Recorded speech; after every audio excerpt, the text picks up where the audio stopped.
Well, there you go, Steve Phillips. Again, just to build on the things that I like about Steve and the Advisor Protocol team is that he takes a lot of what we do and runs with it.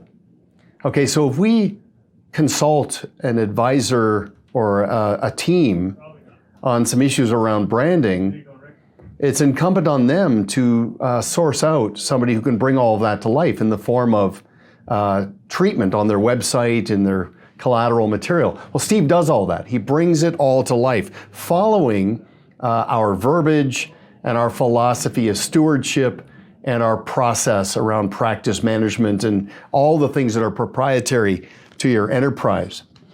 And again, in the spirits of facts tell, stories sell, he adds an incredible amount of personality and energy that clients can really understand. Right? Getting to the point quickly, not just again what it is and what you do, but what it does and how that aligns with what they want. You know, it's interesting, the symbolism. You know, I often I talk about how financial advisor, the goal is not to get them a client to the summit of financial independence. That's part of the goal of the journey. Just like a Sherpa, the goal is not to get them to the summit, it's to get them back down. And once somebody has their liquidity event, once somebody achieves financial independence and the ability to live off the income of their own resources, they still have the rest of their lives, right? Especially when it comes to continuity and succession and family investment legacy. Creating that type of personality in your branding material, well, that's an art form. And you should see the portfolio that the team at Pareto at Advisor Protocol has created. So if you want, you can contact us directly, or you can contact Steve.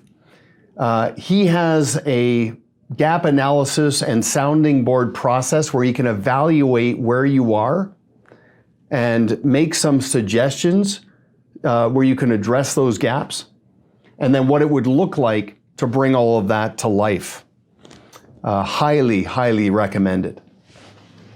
Okay, let's keep moving along. This is going to be a lot of fun. So Cathy and Glen Durrell are very good friends, known them for a long time as well. They are the co-founders of Lavish Cards. And their handmade cards and wall decor canvases, many of which we have in the office here, they're art. They're perfectly suited to support your branding and your value proposition and your points of difference. Glen is an award-winning photographer, travels extensively, and has been capturing exceptional images for over 20 years. And really the way he focuses in on an image and uses light to bring that to another level of life. It's easy to sort of look at photography simplistically when you compare and contrast those images to what else is out there. It's not even close. He's built an incredible reputation along with Cathy in terms of not just their ability as photographers, but the enterprise they've created. They live here in Kelowna in the Okanagan Valley.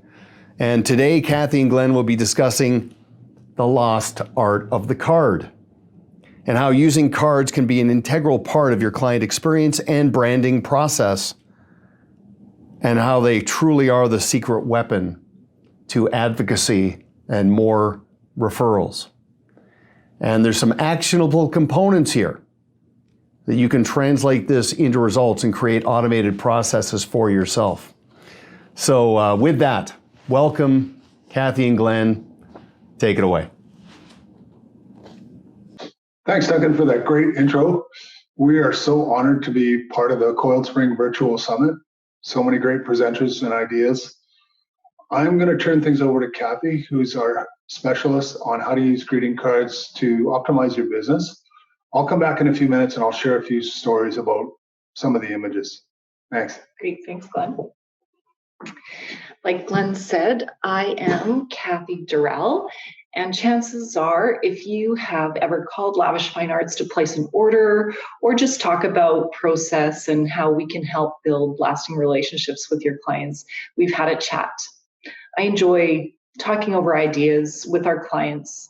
Some of them are mine. I get great ideas from our clients, which I then pass on to my clients. Anyways, I wanted to talk to you about greeting cards.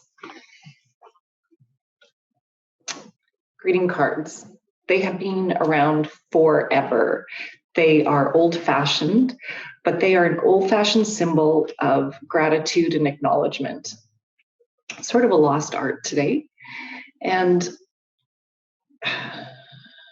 you might say, how can a process as old-fashioned as writing cards, a process that's been around forever, be part of a modern business practice? Well, let me give you an example of going to the mailbox. So collecting my mail is one of my favorite things to do. And oftentimes I always expect a little surprise or a present in there, but I am disappointed often. So often I'll get things like this, flyers, and stuff like this goes right into my recycle bin. Things like my bills and this greeting card go into my keep pile. So this is one of our greeting cards. I've got to black that out. This is one of our greeting cards that was part of a spring promotion or spring mail out that I had that I sent to some of our special clients. And I got this one back because Jim changed his address and I didn't realize that. So because we had our return address on the back here, I was able to get this back. So I open this up and I'll just take you through this card. So this card is called Sunkissed, and it's part of our spring collection. Inside this card, it's just a simple howdy that we sent out to our clients. We go through the process of what Glen was thinking when he photographed this, just a little story. And this was just, like I said, a quick howdy to our clients. So it says, no matter how long the winter, spring is sure to follow. And then I had all of our crew sign the bottom of that there. So it's just a nice little connection with our clients. I've had lots of phone calls and emails back from clients just saying, thanks, that was nice to get a card from you at, this time of year. And also had some clients call back and say, I'm so glad you sent that because it's time for me to order my birthday cards, or I was thinking about sending out a spring card myself. So I know that connection makes a big impact with our clients. So now I'm just going to open up a little slideshow here so you can take a look at some of the cards. When we were deciding on a design for our cards, we knew we wanted them to be an elegant, bespoke product with longevity. We wanted to stand out. We wanted the imagery to be outstanding, and we're fortunate to have Glen as a brilliant photographer that does that for us. And we wanted to have a card that would have worth to both the receiver and also speak to the quality of the sender. So we wanted a card, and these are Duncan's words, that would own the mantle.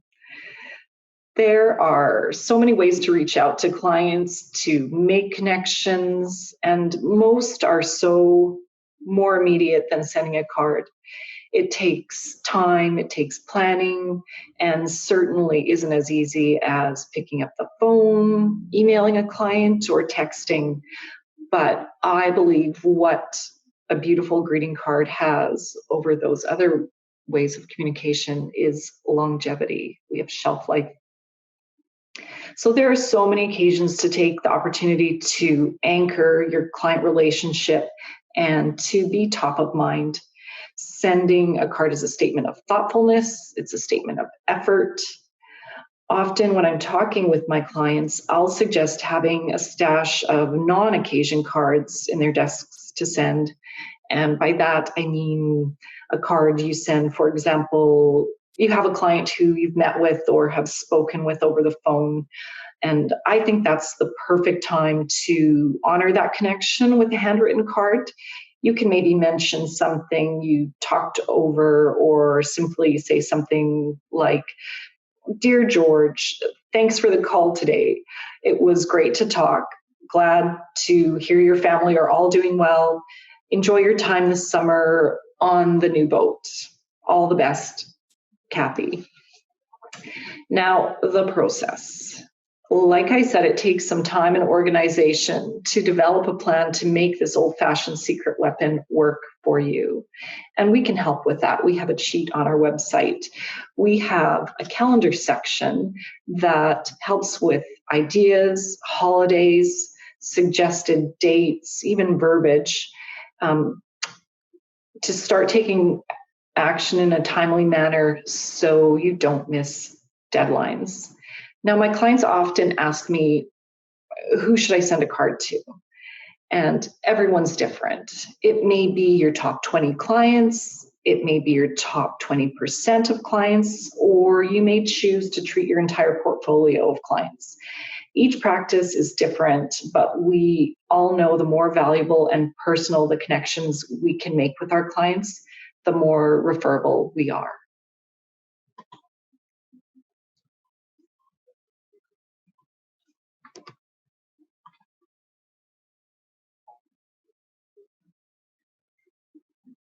So I am going to turn this back over to Glen. He is going to give you a little behind the scenes look at some of the images he's created and some of the stories behind them.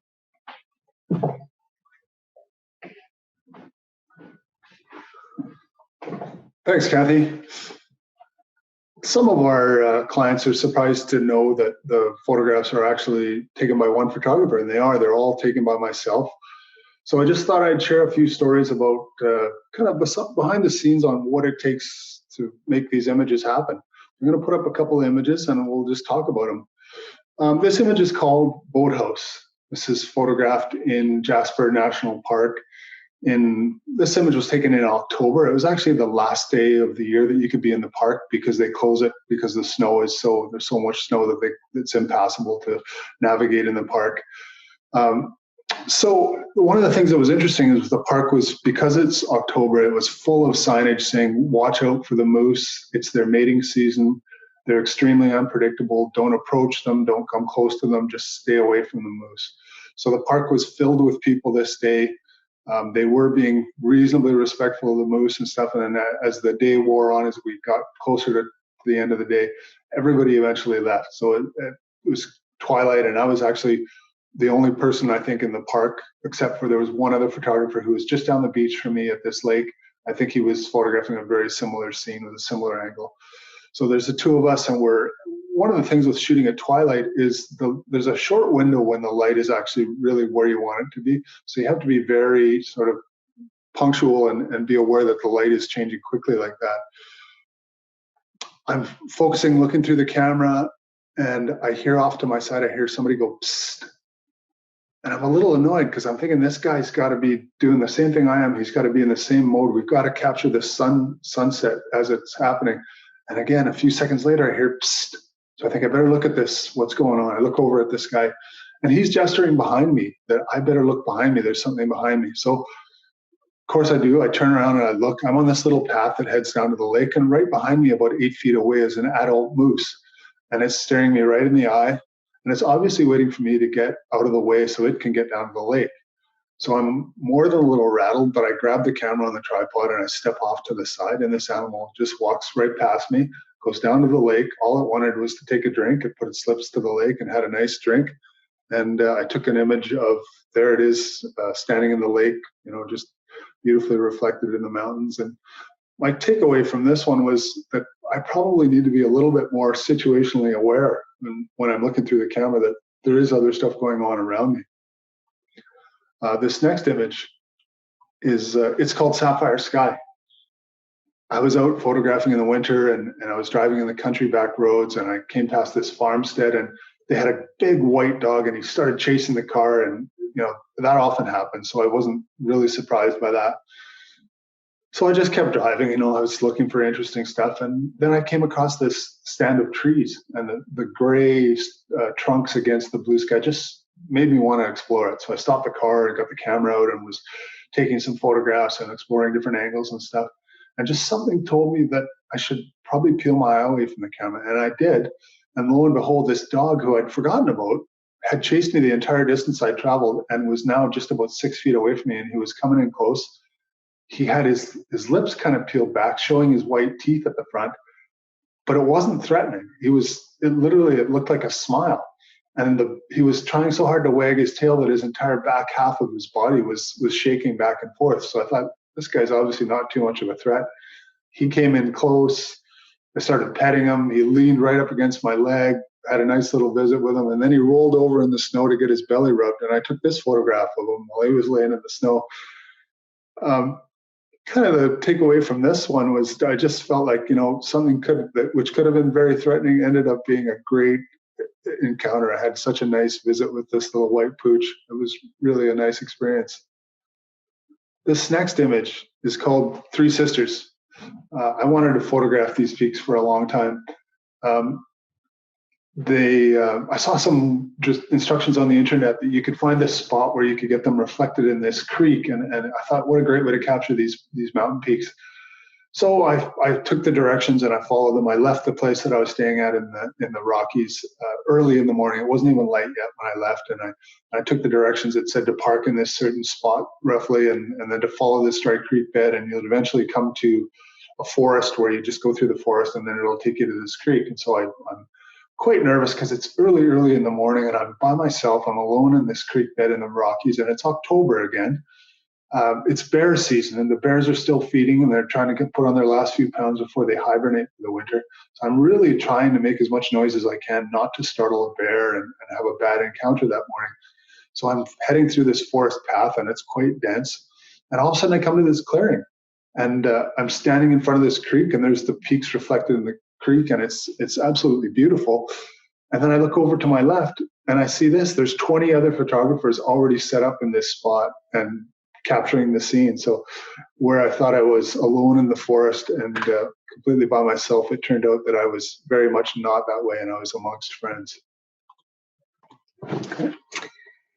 So you've seen the cards. You've heard some of the stories, had a behind-the-scenes look at Glen's creation of cards and some of his thoughts that are going through his mind as he's paying attention and not paying attention to his scenery. But how do sending cards turn into referability? So I'll take the example of sending a Thanksgiving card.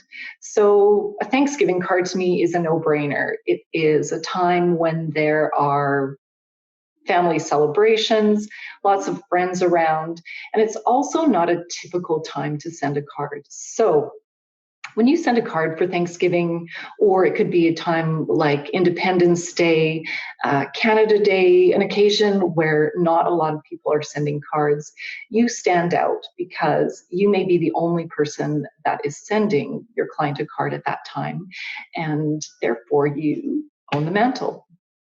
So I wanted to say thanks to Pareto and Duncan for having us join in on this summit today. And I also wanted to invite you to reach out to us if you would like to see what a handwritten card feels like in your mailbox. Go to our website, lavishcards.com, or I'm sure the Pareto team will have a link to our website at the end of this presentation. Send me your contact information and I would be happy to handwrite a card to you. Thanks so much. Thanks.